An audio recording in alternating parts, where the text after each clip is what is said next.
Welcome to The Way of the Samurai. I am your host, William Frazier. Today I will be talking about the samurai's arts of war and poetry. Now we'll be talking about the samurai who were not just warriors. In addition, they learned arts of literature and began writing poems and books. A samurai is a very fierce warrior who wasn't just a samurai. He was a high-ranking person in Japan.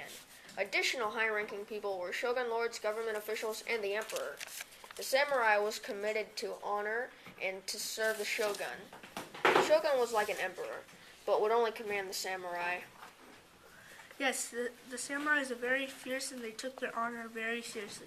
If they were humiliated, they would kill themselves because they wanted to keep their honor and rank. They also did this to keep their family's honor or to preserve it. Next, we will be talking about the training of a samurai. The samurai took their training very seriously.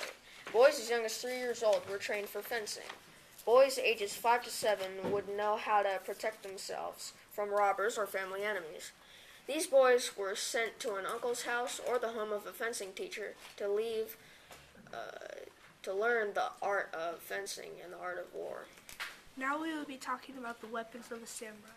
They used a katana, which is a type of sword that was very sharp and made to cut through skin in battle. The bow, which was a long-range weapon, and a spear, which was also a long-range or short-range weapon. They also used a bow staff, which was close-range and used for hitting or even choking their enemies. Lastly, the short sword. The short sword was similar to a katana but shorter. The samurai used this for cutting or decapitating the heads of their enemies or prisoners of war. For the samurai, one of the biggest things that was talked about was the Code of Bushido. Bushido means the way of the warrior.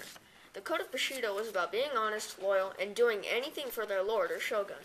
First, the shogun was like the lord or the commander of the samurai. The Code of Bushido states that the samurai had to be loyal and do anything for their lord, even commit suicide. Also, if the samurai were humiliated in public, they would do a ritual suicide, which is when a samurai would kill himself with his own sword or katana. Now we'll be talking about the women samurai. Female samurai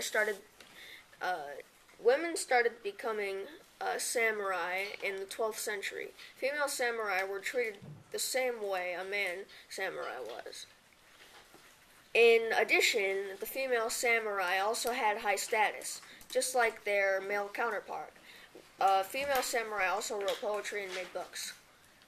That's pretty cool that both men and women samurais were in the same class. Now we are going to briefly talk about the traditions of the samurai. The traditions of the samurai were Zen, meditation, martial arts, and ritual suicide. These rituals of the samurai are continued today. And that's the end of our show today. Feel free to join us back here again for explaining the civilization of the Americas. Thank you and good night.